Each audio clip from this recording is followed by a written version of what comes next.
আসসালামু আলাইকুম। ইসরায়েলের শাসকরা চরম বিশ্বাসঘাতক এবং একটা বেঈমান। বলবো এই কারণে যে এত ক্ষয়ক্ষতি হলো ইরানের ইসরায়েলের হামলায় এবং মার্কিন যুক্তরাষ্ট্রের হামলায়। এখন মার্কিন যুক্তরাষ্ট্র সর্বশেষ তার উপর হামলা হয়েছে, যদিও এটা প্রতীকী বলছেন অনেকে। কিন্তু ডোনাল্ড ট্রাম্প যেই টাইপের মানুষ সেটাও সহ্য করার কথা না, কিন্তু সেটা সহ্য করেছেন এবং ধন্যবাদ জানিয়েছেন।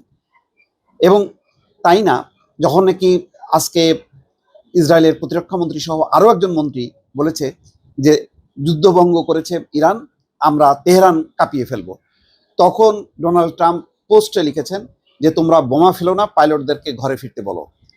কিন্তু তারপরেও আজকে কিছুক্ষণ আগের খবর, ইরানের একটি শহর বিস্ফোরিত, এখনো বোঝা যাচ্ছে না সেখানে ক্ষেপণাস্ত্র ছোড়ার পর কি অবস্থা।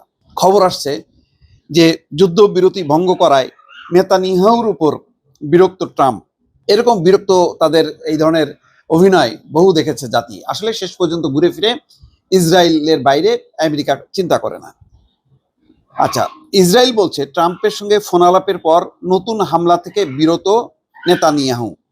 তাহলে আবার ট্রাম্প বলছে ইরানের সরকার উৎখাতে আগ্রহ নেই, ট্রাম্প বলছেন। কিন্তু এই ঘটনা কিভাবে ঘটলো?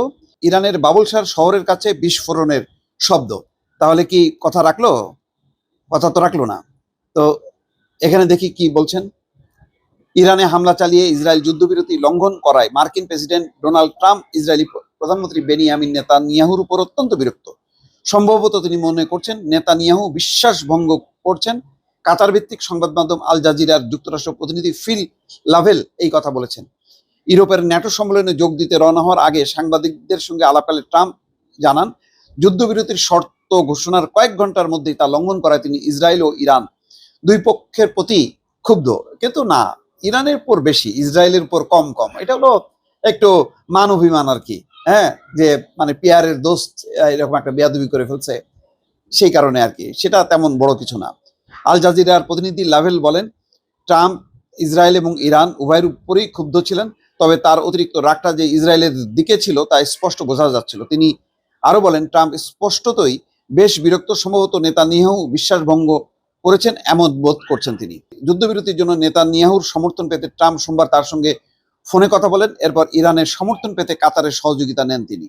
তার মানে মার্কিন যুক্তরাষ্ট্র প্রবল বেগের চেষ্টা করেছে যাতে আর বিস্তৃতি না ঘটায়, ঘটলে তার আর নেতৃত্ব থাকবে না, সেটা রাশিয়া বা চীনের হাতে চলে যাবে। ইসরায়েল বলছে ট্রাম্পের সঙ্গে ফোন আলাপের পর নতুন হামলা থেকে বিরত নেতানিয়াহু। কোথায়? ইরানের রাজধানী তেহরানে সর্বশেষ চালানো হামলা নিয়ে বিবৃতি দিয়েছে ইসরায়েলের প্রধানমন্ত্রী বেনিয়ামিন নেতানিয়াহুর দপ্তর। বিবৃতিতে বলা হয় ইরানের আগের কয়েকটি ক্ষেপণাস্ত্র হামলাকে যুদ্ধবিরতি লঙ্ঘন হিসেবে অভিহিত করে ইসরায়েল তেহরানের কাছে একটি রাডার স্থাপনা ধ্বংস করেছে। বাহ, কি সুন্দর! যেহেতু তাহলে এখন এটার আবার শোধ নিতে গেলে তারা আবার মারবে, এই তো। আল জাজিরার খবরে বলা হয়, ওই বিবৃতিতে জানানো হয় মার্কিন প্রেসিডেন্ট ডোনাল্ড ট্রাম্পের সঙ্গে ফোন আলাপের পর নেতানিয়াহু নতুন করে কোনো হামলা চালানো থেকে বিরত আছেন। বিবৃতিতে বলা হয় ফোন আলাপে প্রেসিডেন্ট ট্রাম্প ইসরায়েলকে গভীর কৃতজ্ঞতা জানান এবং বলেন দেশটি যুদ্ধের সব লক্ষ্য পূরণ করেছে। তিনি যুদ্ধবিরতির স্থায়িত্ব নিয়েও আত্মবিশ্বাসী। ট্রাম্প বলছেন যে সরকার উৎখাতে ট্রাম্পের কোনো আগ্রহ নেই। মার্কিন প্রেসিডেন্ট ডোনাল্ড ট্রাম্প বলেছেন তিনি ইরানের রেজিম চেঞ্জ বা সরকার উৎখাতে আগ্রহী নন, কারণ তা অস্থিরতা ডেকে আনবে বলে মনে করেন তিনি। এয়ারফোর্স ওয়ানে সাংবাদিকদের সঙ্গে আলাপকালে ট্রাম্পের এই মন্তব্য তার আগের সামাজিক মাধ্যমে পোস্ট করা যেই পোস্টে যে বলেছেন তার সাংঘর্ষিক। আগে বলেছিলেন প্রয়োজনে মানে ইরানের জনগণের উচিত সরকার পরিবর্তন করা।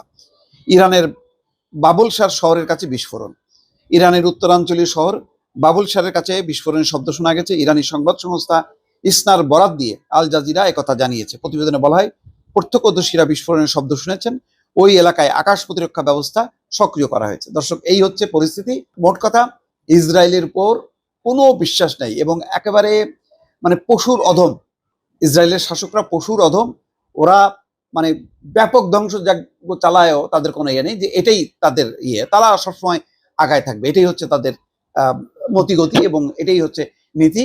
আর আমাদের আরবের সমস্ত নপুংসক দেশগুলো চেয়ে চেয়ে দেখছে ইরানের এই অবস্থা। ইরানের উপর নির্বিচার চালাচ্ছে, মার্কিন ঘাঁটিতে হামলা করছে, সেটা আবার কাতার, ইউএই, সৌদি আরব আবার নিন্দাও করতেছে। এই হচ্ছে তাদের দ্বিচারিতা এবং নপুংসকতার পরিচয়। দর্শক, ভালো থাকবেন। আল্লাহ হাফেজ।